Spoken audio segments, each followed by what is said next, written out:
அதிமுக பொதுச் செயலாளர் எடப்பாடி பழனிசாமி கிப்லி பாணியிலான தனது புகைப்படங்களை எக்ஸ் பக்கத்தில் பகிர்ந்துள்ளார். ஜப்பானை சேர்ந்த கிப்லி ஸ்டுடியோஸ் நிறுவனம் தயாரித்த அனிமேஷன் திரைப்படங்கள் மிகவும் பிரபலம். இந்த படங்களுக்கு உலகம் முழுவதும் ரசிகர்கள் உள்ளனர். இந்த நிலையில் கடந்த சில நாட்களாக கிப்லி என்ற பெயர் சமூக வலைதளங்களில் வைரலாகி வருகிறது. இதற்கு காரணம் ஓபன் ஏஐயின் ChatGPT தளத்தில் நமது புகைப்படங்களை பதிவேற்றி கிப்லி அனிமேஷன் போன்று தயாரித்து தருமாறு கோரிக்கை வைத்தால் ஏஐ நமக்கு கிப்லி பயணியில் புகைப்படத்தை தயாரித்து கொடுத்துவிடும். இதையடுத்து உலகம் முழுவதும் பலரும் தங்களது புகைப்படங்களை கிப்லி படங்களாக மாற்றி அதனை சமூக வலைதளங்களில் பதிவிட்டு வருகின்றனர்.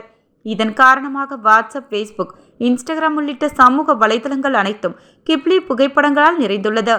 இந்த நிலையில் அதிமுக பொதுச் செயலாளரும் சட்டமன்ற எதிர்க்கட்சி தலைவருமான எடப்பாடி பழனிசாமி இந்த கிப்லி ரிட்ரீட்டில் இணைந்துள்ளார். கிப்லி பாணியிலான தனது புகைப்படங்களை எக்ஸ் பக்கத்தில் பகிர்ந்துள்ள அவர், தமிழ்நாட்டின் இதயத்திலிருந்து ஸ்டுடியோ கிப்லி உலகம் வரை எனது மிகவும் மறைக்க முடியாத சில தருணங்களை காலத்தால் அழியாத கலையுடன் கலைக்கிறேன் என்று குறிப்பிட்டுள்ளார்.